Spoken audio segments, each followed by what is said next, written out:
Então ele vem nessa manhã de uma forma especial para falar conosco.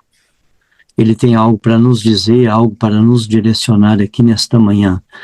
Então vamos falar hoje, vamos usar aqui Gênesis. Vamos usar o Gênesis do capítulo 1 até o capítulo 12 para embasar aquilo que Deus tem para nos falar nesta manhã, né? A gente vê Deus atuando no capítulo 1, no capítulo 2, a gente vê a operação de Deus tão poderosa. No capítulo 1, a gente vê Deus criando os céus e a terra, criando todas as coisas, colocando ali a diferença entre sol e lua, um governando de dia, outro à noite, a separação entre as águas e a terra seca. A gente vê Deus criando os grandes luminares e Deus fazendo uma criação excelente conforme Ele fez. E qualquer um de nós sabe que Deus nunca parou o sol para dar manutenção, Deus nunca parou a lua para dar uma manutenção, que Deus nunca mudou nada do que Ele fez porque alguém reclamou, olha, não acho que assim esteja bem, ou isso aqui está me incomodando. Mas todas as coisas que Deus criou com perfeição e não precisa de ser reparado. E vocês percebem uma coisa, só pegando aqui um gancho, que a natureza toda ela, as plantas são ali, as árvores verdes enfeitam a terra, é maravilhosa. E nenhum de nós cansa em olhar a beleza da natureza, mas ao contrário disso, tudo que o homem cria, ele tem que depois renovar. Por exemplo, eu tenho um carro que é o Clio, esse carro já está agora na 5ª geração, porque o homem já enjoou, já enfadou daquele carro, então ele vai sempre criando, mas as coisas belas que Deus criou na natureza estão aí, e por sinal a natureza é verde. Se eu usar uma roupa verde hoje, eu vou usar essa roupa toda verde daqui um mês, e todo mundo ainda vai saber que eu tenho aquela roupa verde. Mas a natureza não cansa, e é verde, e é maravilhosa. Só pegando um adendo nisso, mas no capítulo 2, Deus está criando o homem. Deus está sempre criando, Deus está sempre fazendo algo, Deus está sempre trazendo algo. Aí o homem entra em cena no capítulo 3 ao capítulo 11. No capítulo 3, o homem ele é expulso do jardim do Éden, porque o homem desobedece a Deus, e ele é expulso do jardim do Éden. No capítulo 4, o homem está em guerra, porque o próprio Caim, o irmão, mata o próprio irmão, Abel. E já no capítulo 3, a gente vê no 3 a queda, no 4 a morte do próprio irmão. Depois a gente vê no capítulo 6, toda a humanidade ela está corrompida. A palavra de Deus diz que o homem ele é mal continuamente, e todos os pensamentos do homem são pensamentos maus, são pensamentos terríveis. Então Deus pesa no seu coração e diz, olha, eu tenho que destruir o homem, mas Deus acha graça num homem chamado Noé, e Deus então permite que o homem ele sobreviva, e que a família de Noé ela construa uma arca. No capítulo 7, Deus manda já ali um dilúvio. Então, desgraça sobre desgraça, coisas terríveis sobre coisas terríveis acontecendo sobre a vida do homem. Depois, quando Noé ele sai do outro lado, ele planta uma vinha, e depois a história é longa, mas é conhecida por nós, que Noé fica desnudo na presença dos filhos, um deles, que é Cão, ele vê a nudez do pai, e o pai depois vai e amaldiçoa o seu filho Cão, que algumas traduções diz Cã. E aí nós temos um ciclo terrível de males. E para finalizar, no capítulo 11 de Gênesis, isso tudo é quando o homem está agindo. No capítulo 1 e 2, Deus está criando, Deus está fazendo coisas maravilhosas. Do capítulo 3 até o 11, Deus está agindo, mas sempre de uma forma, o homem está agindo sempre de uma forma terrível e sempre numa decadência terrível. E no capítulo 11, onde eu vou parar um pouco mais, nesse capítulo 11, ali está, os homens, eles saem, me parece que sem um governo, mas eles encontram a terra de Siná. Na terra de Siná encontram ali uma planície. Encontram uma planície e resolvem, eles dizem, eia, vamos aqui construir, queimar tijolos, vamos construir aqui uma cidade, uma torre que chegue até os céus.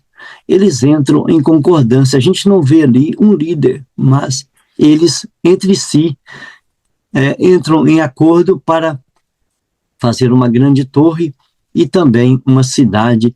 E essa torre, a ideia deles era que essa torre tocasse os céus, era que essa torre fosse tão grande que eles não seriam espalhados pela terra, eles seriam preservados. E é que quando eles olhassem para aquela torre, eles não ficariam perdidos, eles não seriam espalhados pela terra e eles teriam um grande nome, um nome proeminente, um nome famoso. E aí eles começam a entrar um pouco em colapso com o que diz a Bíblia. Eles entram em choque com o que Deus espera do homem, porque quando a gente olha para cima, o nosso para cima é só um socorro que vem de Deus. O que está em cima é Deus. Quando o homem tenta encontrar, como era Satanás, era a ideia dele, subirei às mais altas nuvens, serei semelhante ao Altíssimo. Quando o homem quer subir às mais altas nuvens, ele está querendo encontrar Deus pelas suas próprias forças, ele está querendo medir forças talvez com Deus, ele também quer ficar num plano alto como Satanás quis ficar.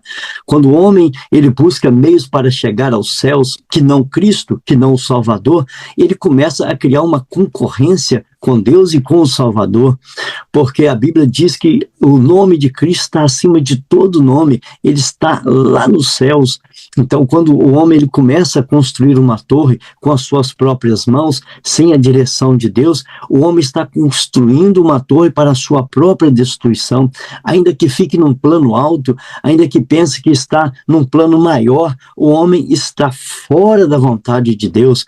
Então, nós vemos o homem aí buscando o nome, e quando a gente olha para a Bíblia, a gente vê que quando o povo de Israel, eles começaram a fazer o que era mal aos olhos do Senhor, começaram a reclamar, eles foram logo surpreendidos por uma coisa terrível, que foram as cobras ardentes no deserto, são as serpentes ardentes. O que aconteceu? Como eles murmuraram, Deus mandou as serpentes ardentes para picar aqueles homens, mulheres e até crianças que estavam ali, murmurando. Quem quer que fosse que estivesse murmurando era picado por aquelas serpentes. E o que Deus faz? Deus levanta uma serpente de bronze no meio do deserto, ele põe ela no alto, e para que aquele que fosse curado, ele olhando para aquela serpente, ele seria curado imediatamente, e foi o que aconteceu. Eles olhavam para a serpente de bronze numa haste, e eles eram curados. Isso apontava para Cristo. Quando eles olhavam para a serpente, eles eram curados. Mas o que o homem queria com essa torre? É que eles não fossem espalhados pela terra, é que eles tivessem um nome. E o nome de Jesus Cristo é o nome acima de todo nome. Então essa torre não ia funcionar. Essa torre, por mais alta que fosse, o homem olhasse para ela, só ia ver uma construção, só ia ver um monumento. Mas quando nós olhamos para Cristo, nós vemos uma construção muito maior do que um monumento, a construção da salvação da humanidade, a construção de um novo e vivo caminho, a construção do sangue que é a reconciliação, é o religar, é o homem sendo ligado a Deus através do sangue de Jesus Cristo. Não é simplesmente uma cruz que estava colocada, não é simplesmente um homem no madeiro, era um Deus no madeiro, não era simplesmente um homem que estava sofrendo, era um homem que estava se entregando, e não só uma entrega, mas a sua própria vida, era mais que uma entrega, porque ainda que nós pudéssemos entregar o nosso corpo, nós poderíamos fazer o que fosse, mas nenhum de nós poderia dar a Deus o resgate do nosso próprio irmão, mas ele, como Cordeiro vivo, ele que foi morto pelos nossos pecados, ele se entregou uma vez só, uma vez só, para todos os nossos pecados. E quando nós olhamos para Jesus, o autor e consumador da nossa fé, a nossa vida é transformada, a nossa vida é mudada. Quando nós olhamos para aquilo que o homem faz, nós simplesmente olhamos e dizemos: olha que grande peça, que grande monumento, que grande construção, que maravilha, isso aqui é estrondoso, isso aqui é estupendo, isso é maravilhoso. Mas nós, quando olhamos para os céus dos céus, nós vemos a glória de Deus, a presença de Deus. A Bíblia diz: os céus manifestam a glória de Deus e o firmamento anuncia as obras de suas mãos. Um dia faz declaração a outro dia e uma noite mostra conhecimento a outra noite.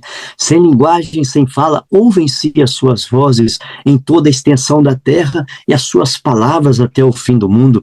Neles pôs uma tenda para o sol, que é qual o noivo que sai do seu tálamo e se alegra como um herói a percorrer o seu caminho.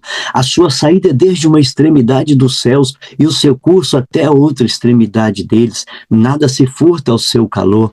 A lei do Senhor é perfeita e refrigera a alma. O testemunho do Senhor é fiel e dá sabedoria aos simples. Os preceitos do Senhor são retos e alegram o coração. O mandamento do Senhor é puro e ilumina os olhos. O temor do Senhor é limpo e permanece eternamente. Os juízos do Senhor são verdadeiros e justos juntamente. Mais desejáveis são do que o ouro, sim, do que muito ouro fino, e mais doces do que o mel e licor dos favos. Também por eles é demonstrado o teu servo, e em os guardar a grande recompensa. E continua: Senhor, quem pode entender os seus próprios erros? Expurga-me tudo os que me são ocultos. Também da soberba guarda o teu servo, para que se não assenhorie de mim. Então serei sincero e ficarei livre de grande transgressão. Essa é a palavra. Isso é um salmo de adoração ao Deus Criador de todas as coisas. É desse Deus que eu estou falando nessa manhã. Eu não estou falando de um Deus comum, de um Deus que se inventou, não um Deus que queria subir às mais altas nuvens, mas é que ele foi jogado abaixo. Ele não conseguiu subir, mas ele conseguiu descer por causa da arrogância, porque ele pensou que conseguiria, e o homem ainda continua na arrogância, tentando construir pontes, construir encontros com Deus, encontro com o céu. O homem nunca vai se encontrar com o céu sem a cruz. O homem nunca vai chegar ao céu sem a cruz, que a cruz é a ligação entre o homem e entre Deus, porque Jesus está no meio da cruz. Jesus está suspenso na cruz. E o homem, ele pode tocar em Jesus, porque Jesus já está ligado ao Pai. Quando Estevão olha nos últimos minutos de sua morte, ele vê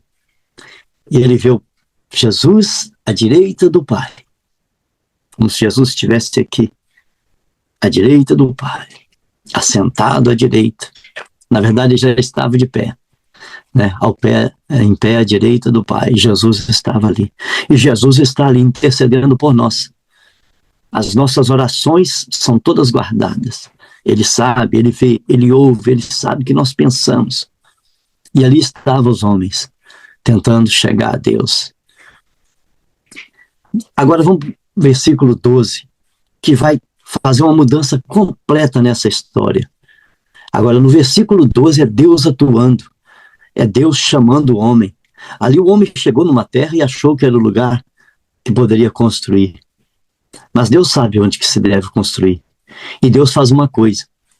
No capítulo 12, ele chega para Abraão e fala: olha, Abraão, não era Abraão ainda, Abraão, sai-te da tua terra e do meio da tua parentela e vai para um lugar que eu te mostrarei. Olha isso. Você sai do 11, você vai para o 12. Você passa só um capítulo e ali está Deus atuando de novo. Quando Deus atua, quando Deus faz, é muito diferente. Ele está chamando o homem: olha, sai-te da tua terra, da tua parentela e da casa, no meio da tua parentela, da casa dos teus pais, e vai para o lugar que eu te mostrarei. Aí ele fala: e far-te-ei, olha a diferença, e far-te-ei uma grande nação, e abençoarei os que te abençoarem, e amaldiçoarei os que te amaldiçoarem, e engrandecerei o teu nome, tu serás uma bênção. e abençoarei os que te abençoarem, e amaldiçoarei os que te amaldiçoarem. Ele agora está fazendo uma proposta para Abraão, chamando Abraão de uma terra. E eu queria aqui evidenciar a diferença quando Deus chama e a diferença quando o homem toma atitude. Eu queria que evidenciar Deus chamando Abraão da sua terra para uma terra que ele ia mostrar. Porque a gente quer a terra que nós achamos que é a terra que é a melhor. Nós queremos a nossa terra, nós queremos o nosso lugar.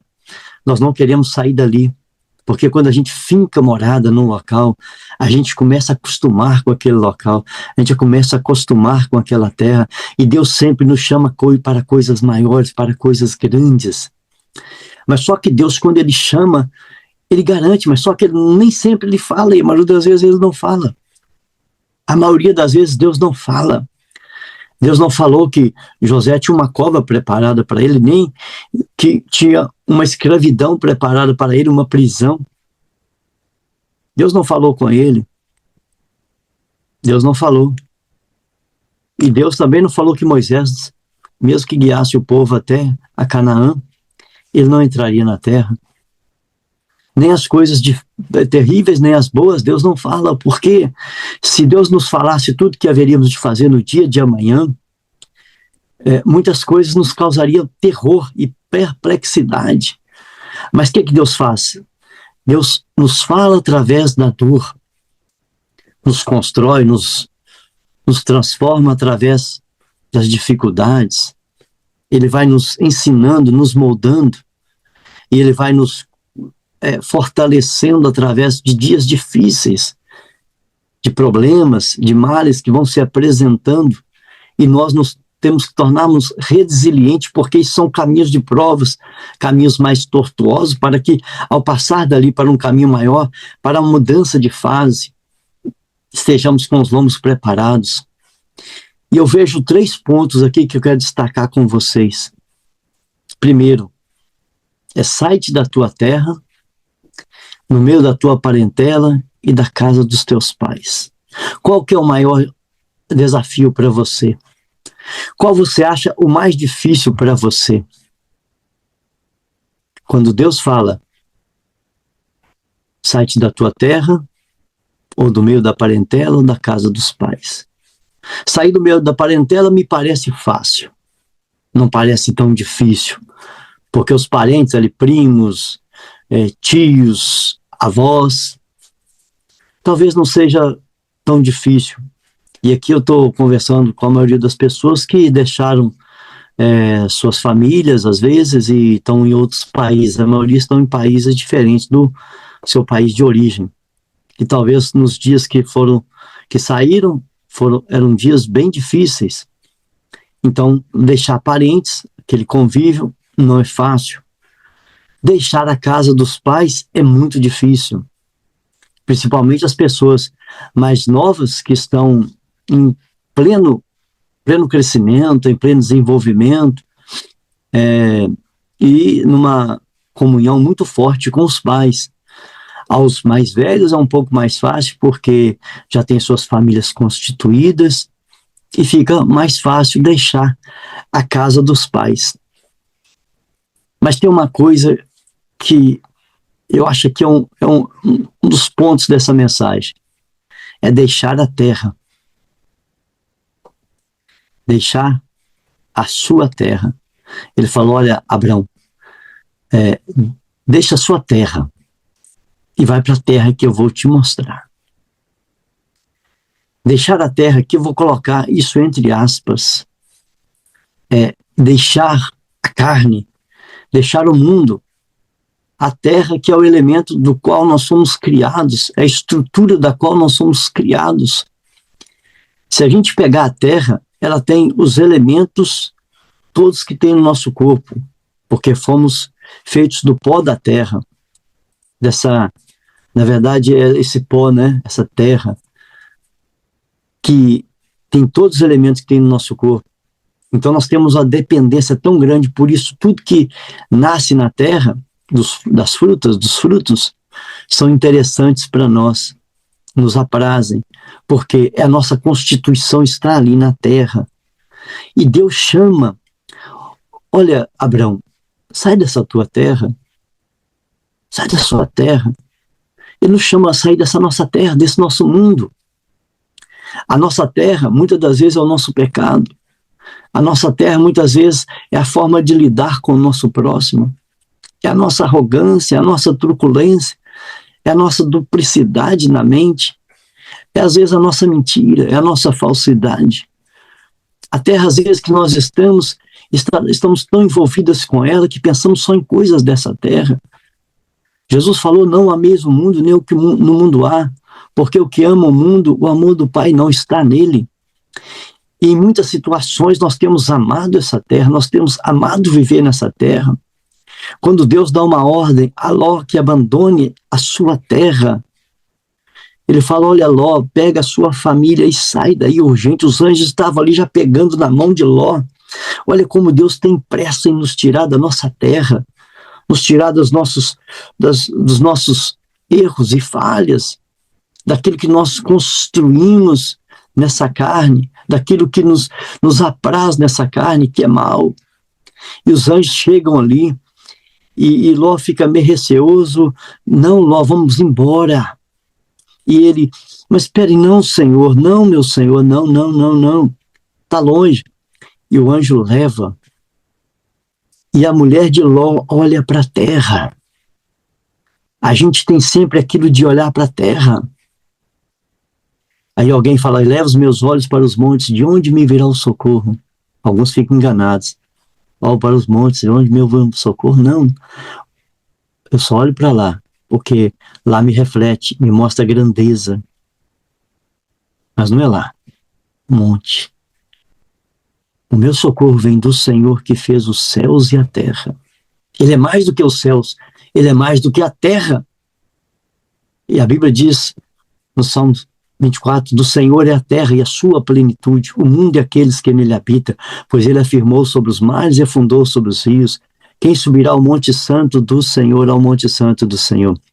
Aquele que é limpo de mãos e puro de coração, que não entrega sua alma à vaidade, nem injure enganosamente. Este receberá a bênção do Senhor e a justiça do Deus da sua salvação. Esse é o Deus do qual estou falando aqui nesta manhã, que nos tira dessa terra, essa nossa terra de ignorância, essa nossa terra que às vezes nos quer fazer, nos tragar, nos trazer para o mundo pequeno. Deus tem os céus dos céus, para nós pensarmos, para nós buscarmos, para nós trazer de lá os tesouros.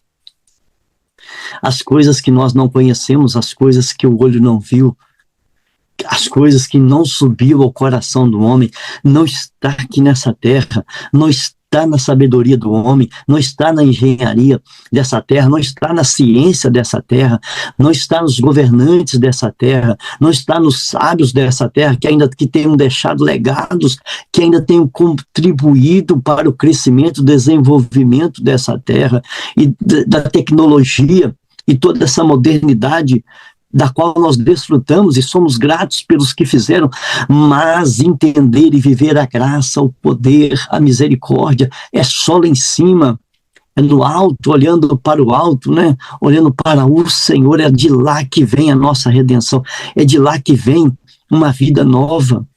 E ele fala, olha, Abraão, sai da sua terra. Meu irmão e minha irmã, nesta manhã vamos sair da nossa terra. Talvez a nossa terra é o nosso conforto. Talvez a nossa terra é o nosso trabalho. Esse trabalho aqui, ninguém tem um trabalho igual esse. Né? Essa nossa terra. Talvez dedicar tanto aos filhos ou aos netos seja a nossa terra. Essa é a minha terra. E essa terra às vezes está trazendo confusão. Está trazendo às vezes uma prisão. Está nos levando a uma perda de um ministério, porque aqueles homens estavam construindo uma torre para que aquele que olhasse, para não ficasse perdido. Mas olha, o ser humano, por mais que ele olhe para as grandezas que o homem criou Ele nunca vai achar na ciência algo que satisfaça o seu coração no íntimo, porque há homens ricos, milionários, bilionários, que são infelizes buscando por uma solução, por uma salvação, buscando por algo, buscando por uma resposta. Os homens não acham, não encontram uma resposta, olhando para este mundo e tentando, pode buscar nas mais altas tecnologias, porque tem coisas que não são antídotos criados pelo homem. A mão do homem nunca vai criar uma satisfação consigo, algo interior que vai trazer paz, que vai trazer uma segurança e uma confiança. O homem nunca vai, de forma alguma, trazer sobre si uma paz interior, a não ser em Cristo Jesus. Aí o homem ele está buscando, mas Deus fala, sai da sua terra. E a gente às vezes tem uma terra, e são coisas às vezes tão fúteis, que são terras que nós estamos pisando, que nós estamos achando que aquilo é muito maior, que aquilo pode trazer uma solução, e a gente vai construindo nessa terra uma torre na nossa vida. A gente acha que essa torre ela é tão suficiente que nosso nome não vai ser esquecido, nosso nome não vai ser espalhado, perdido por essa terra, e a gente acha que aquilo ali é um grande nome, e a gente está arrumando uma concorrência com Deus. Quantos ministérios já ruíram por causa de uma concorrência com Deus? Pessoas que começaram bem, mas acabaram mal, porque estavam construindo uma torre. Isso aqui eu faço, isso aqui eu é que estou levando. E muitas pessoas estão queimando tijolos, estão queimando a terra que eles poderiam estar pisando ali a firmeza. Aqueles homens começaram a abrir buracos para tirar aquela essência, talvez a argila, talvez a terra, porque a terra misturada com argamassa também dava para fazer. E o homem está tirando, está pegando essa terra. Não queime a terra em que você está pisando, meu irmão, minha irmã, não queime essa terra, não queima, você pode precisar dela amanhã. E eles começaram a queimar aquilo que poderia produzir o fruto para a terra, aquilo que poderia produzir o fruto para saciar a vida deles, a terra. Eles estavam queimando aquilo, eles estavam queimando o solo, eles estavam fazendo algo, ao invés de deixar o natural, eles estavam usando do artificial. E tudo que Deus criou na natureza é bom, é proveitoso, é agradável e necessário para a nossa sobrevivência. E o homem achou que a sobrevivência estava em construir uma torre muito alta, e quanto mais alta a torre, maior é a queda, maior é o tombo. Mas o Senhor, nesta manhã, está nos chamando a sair da nossa terra, a sair daquilo que achamos que tem segurança. E ele fala, olha, Abraão, sai. Aquela torre era a torre da arrogância, da prepotência. Eles achavam que ali teria um grande nome, e ali chegariam a tocar os céus. Nós só tocamos os céus com a oração, com a busca, com uma vida íntegra diante de Deus. O salmista diz, amo o Senhor porque Ele ouviu a minha voz e a minha súplica, porque inclinou para mim os seus ouvidos e ouviu o meu clamor. É a oração, Deus ouve. O salmista no Salmo 4, ele diz, ouve-me, Senhor, quando clamo, ó Deus da minha justiça, na angústia me deste largueza, tem misericórdia de mim e ouve a minha oração. Olha como é fácil tocar os céus, olha como é fácil mover as mãos de Deus, como é fácil entrar na presença de Deus. O salmista diz, Deus é o nosso refúgio e fortaleza, socorro bem presente na hora da angústia, pelo que não temeremos, ainda que a terra se mude, ainda que os montes se transportem para o meio dos mares, ainda que as águas rujam e se perturbem, ainda que os montes se transportem para os meios dos mares, há um rio cujas correntes alegram a cidade de Deus. Não é a cidade que o homem estava construindo, não. A cidade de Deus é o quê? A cidade de Deus, lá tem o santuário das moradas do Altíssimo. Deus está no meio dela. Não será abalada. É no meio dessa cidade que Deus está, não é no meio da cidade que o homem está construindo, não. Uma cidade cheia de entornos de mentira, de enganos. Não é essa cidade que eu estou falando, não. Estou falando dessa cidade que Deus está nos chamando para construir uma torre forte. Torre forte é o nosso Deus. Tem até um louvor que diz assim, né, que torre forte é o nosso Deus. Essa é a torre. E a torre que nós precisamos construir, a torre da humildade, a torre da consagração, a torre da busca, a torre de uma vida de entrega, de verdadeira entrega, uma vida diferenciada. Porque quanto mais nós nos entregamos ao Senhor, quanto mais nós nos chegamos a Deus, mais Ele se chega a nós, Ele vai chegando perto, Ele vai fazendo conosco uma aliança verdadeira. Não é essa aliança que eu vou tentar impressionar Deus com a minha construção. Quando Deus chama Noé, Ele dá um projeto para Noé. Quando Deus chama Abrão, Ele dá para Abrão ali todo o caminho a seguir. Você vai por aqui, Abrão. Ele não fala para onde Abrão vai passar, mas ele fala vai. Mas quando Deus fala vai, ele já foi à frente. Quando Deus fala eu vou mandar um dilúvio, ele já construiu uma arca. Você tem percebido quantas arcas Deus tem construído antes de você cair? Você tem percebido quantas vezes e quantos tipos de livramento e socorro Deus te deu antes de você cair nesse dilúvio em que você está? Quantas vezes a gente reclama de Deus porque estamos num imenso, emergidos num dilúvio, uma tempestade terrível, mas a gente não olha para trás quantas arcas Deus construiu. Quantas vezes Deus falou, vem para a arca. Quantas vezes Deus nos chamou para esta arca e a gente simplesmente viu e achamos que era loucura. Achamos que o caminho que estávamos fazendo era o melhor. Deus está sempre construindo arcas. E Ele nos chama nesta manhã a viver de uma forma diferente. Deixar a nossa terra que às vezes é só transtorno, é perturbação. Deixar a nossa terra é deixar o eu acho, o eu penso. Deixar dúvida. Deixar Deus colocar a sua mão de novo sobre nós, na nossa terra, a terra que Ele, um dia, Ele nos formou com a sua própria mão. E Ele fez mais que isso, depois de nos formar, Ele assoprou sobre nós o fôlego de vida. Essa terra que poderia ser uma terra comum, essa terra que poderia depois ter sido só um boneco de barro, vem Deus com a sua graça e assopra em nós o fôlego de vida. E esse fôlego de vida está hoje aqui. Cada um de nós tem esse fôlego. Um dia vai ser tirado. O Espírito, ele vai para Deus. A terra vai consumir a carne. Mas o Espírito, o fôlego de vida volta a Deus. Como que eu e você queremos voltar a Deus? Eu luto por uma sobrevivência espiritual. Eu luto por estar pelo menos salvo. Aí nós estaríamos construindo também uma torre. Quer dizer, uma torre que só salve a mim. Essa é a torre do egoísmo que estava sendo construída lá atrás.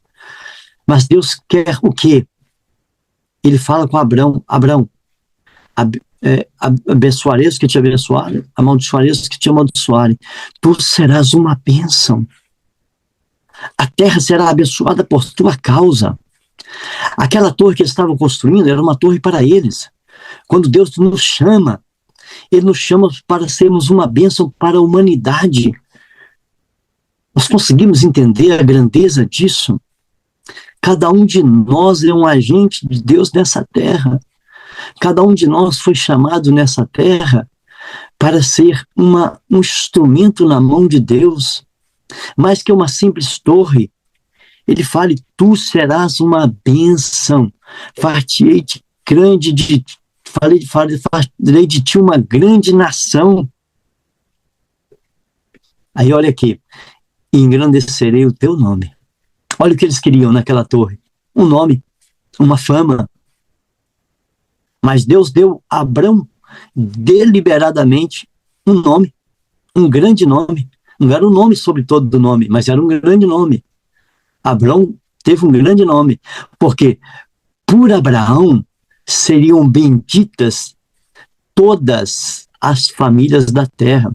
Ali a proposta era que só eles, só aquele grupo ali ensinar, fosse abençoado. Só aquele grupo fosse guardado, fosse preservado. Mas foi ao contrário. Eles foram espalhados. E o que eles tinham, que era uma língua só, acabaram perdendo. E Deus separou. Deus separa o homem da soberba. Quando o homem é soberbo e ele quer se mostrar, quer aparecer, Deus quebra. No Salmo está escrito, em Provérbios está escrito, o homem que muitas vezes é repreendido, ele endurece a sua cerviz, será quebrado de uma só vez. Olha isso, de modo que não haja cura. Meu Deus do céu. Então, uma torre para levar o seu próprio nome para uma só aquela nação, só aquele povo. Mas Deus faz diferente. Deus chama um homem, tira ele da sua terra, vale a pena, tira ele da sua parentela, da sua família, dos seus. E ele faz deste homem uma grande bênção. Ele faz com que este homem fosse o homem que seria, através dele, todas as famílias abençoadas, benditas sobre a face da terra. Olha a diferença quando Deus chama e quando o homem se propõe fazer. Olha a diferença quando Deus age e quando o homem age. O homem agindo ali naquela torre, ele foi de mal a pior, porque ele tinha uma só língua e depois não tinha mais. O homem tinha a sua planície, aquele vale, depois ele não tinha mais, porque ele já tinha cavado tudo aquilo ali para fazer uma torre. O homem cava a sua própria cova. Imagina como ficou pior para eles andarem ali, como eles criaram buracos terríveis. Deus não cria isso. Deus cria pontes. Deus cria caminhos, apesar de às vezes serem para nós parecidos caminhos tortuosos. Deus quer uma coisa nessa manhã de nós. Vamos sair da nossa terra. Vamos sair dessa terra. Isso aqui, ó, carne. Dessa carne. É isso, né? Dessa carne. E vamos viver mais de Deus, o espiritual, o que Deus tem reservado para nós. Que Deus abençoe você, sua casa, sua família, seus negócios, o seu dia, sua semana, toda ela seja guardada no nome do Senhor. Amém?